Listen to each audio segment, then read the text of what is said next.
Esses dias alguém me pediu para eu falar sobre ovo doação entre familiares e nada melhor do que falar de um assunto podendo ilustrar ele com algum caso real. Vocês lembram que há um tempo atrás eu fiz uma transferência de embrião de ovo doação partida da irmã da paciente. Hoje eu tô liberando essa paciente grávida de um bebê que recebeu óvulo doado pela irmã de 36 anos.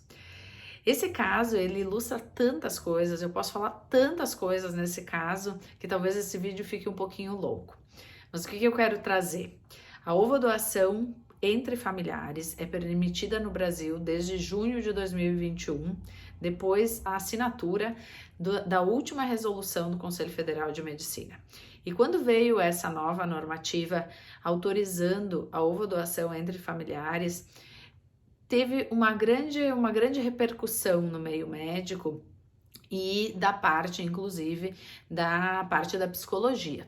Por quê? Porque talvez a ovodoação entre pessoas conhecidas, entre familiares, pudesse ter algumas repercussões no futuro e que, na verdade, a gente ainda não sabe o que vai acontecer.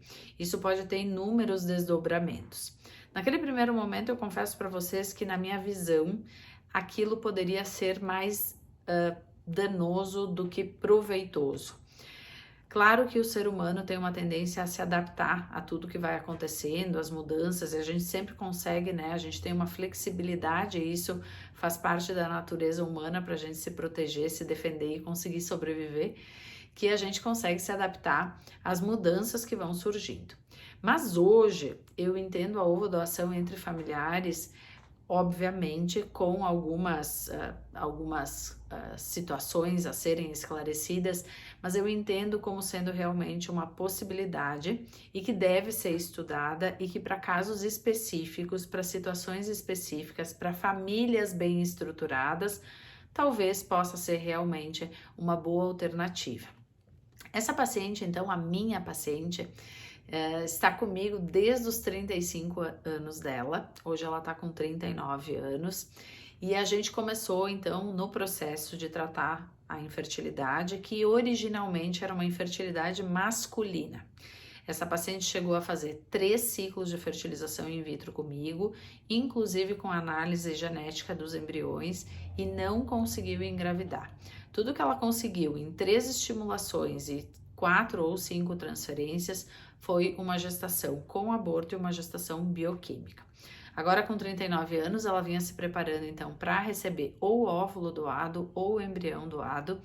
E nesse preparo todo, então a resolução foi assinada e foi permitida então a ovodoação entre familiares. A irmã dela, hoje com 36 anos, já tem uma filha, engravidou super fácil, de forma natural, acabou então querendo ser doadora dela. No primeiro momento, a gente conversou muito sobre isso, falou sobre a análise psicológica do casal, da irmã e da família como um todo.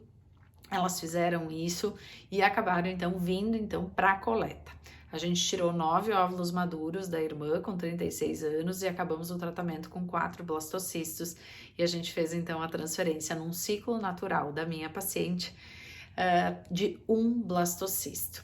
E hoje então ela vai embora na primeira transferência de um embrião oriundo da irmã de 36 anos, grávida, um bebê que tá super bem, com 7 semanas, tamanho bem adequado, batimento também. Então, esse caso mostra, né? Primeiro, ele mostra como a situação ela pode ser dinâmica, inclusive naquilo que a gente acredita e pensa como sendo certo e errado. Né? Então, hoje eu me senti tão aliviada de liberar ela e já mudando um pouquinho o meu conceito do que eu acreditava ser a doação entre familiares, que pudesse ser uma coisa ruim. Claro que a gente não sabe os desdobramentos disso, mas eu fiquei realmente com a sensação de que os desdobramentos podem ser, inclusive, muito mais maravilhosos do que a gente pensa.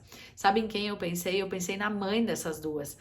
A mãe dessas duas deve estar muito orgulhosa, né? Porque para a irmã se sentir plena e livre para doar óvulo para outra irmã, e a irmã, a minha paciente, se sentir plena e livre para receber esse óvulo, essa mãe, a mãe mãe dessas duas deve ter feito um ótimo trabalho em deixar essas duas irmãs tão unidas a ponto de uma doar óvulo para outra. E, claro, é inevitável que a gente pense que quando essa paciente veio para mim, o fator de infertilidade deles era masculino. Imaginem, era masculino o fator. Ela fez 3 estimulações e não conseguiu ter o seu filho na primeira transferência de embrião, oriundo do óvulo da irmã, mais velha do que quando ela chegou, ela engravida. A pasta dela com os óvulos dela é essa aqui. E numa transferência de embrião com óvulo doado, ela consegue engravidar. E aí a gente falou sobre isso, né? Como é limitante, né? O que a gente tem de ferramenta na reprodução assistida para conseguir determinar a qualidade dos óvulos, por exemplo, né? Se a gente soubesse que mesmo com 35 anos da minha paciente, mesmo com múltiplas estimulações e múltiplos óvulos, ela coletava muito óvulo, a gente pudesse, de alguma forma, poder avaliar a qualidade desses óvulos, seria maravilhoso. O grande problema é que a gente não tem ferramenta para avaliar, né, esses óvulos. A gente poderia ter definido isso lá atrás, mas como é que a gente faz isso? Então, esse caso, ele serve para mostrar também para a gente o como é importante a gente a gente entender. Eu sei que é difícil, principalmente emocionalmente e financeiramente, a gente entender a tal tentativa e erro, mas esse caso ilustra isso. Essa paciente já tinha feito várias estimulações, já tinha feito várias transferências, já tinha feito análise genética embrionária e agora com uma transferência do óvulo doado pela irmã mais velha do que quando ela começou, ela consegue engravidar e tá levando o bebê dela para casa. Coisas pra gente pensar. Nesse vídeo, então, eu quis trazer para vocês a questão da ovodoação entre familiares, a questão sobre as questões emocionais envolvidas nisso, que a gente ainda não sabe o que vai acontecer, mas é importante que a gente esteja preparado para falar sobre isso. E, claro, essa questão da tentativa e erro dos processos de fertilização assistida e que, infelizmente, a gente não tem ferramentas para definir que um óvulo vai funcionar bem ou não. Então, às vezes a gente tem que realmente estar preparado para tentar várias vezes. E isso vale também quando a gente tem uma doadora que não é tão boa assim, né? Às vezes uma doadora pode ser jovem e não ser uma doadora adequada. E a gente tem que estar preparado para assumir isso também, tá bom? Quem tiver dúvida, me escreve aqui que eu vou ter o máximo prazer em responder. Um beijo!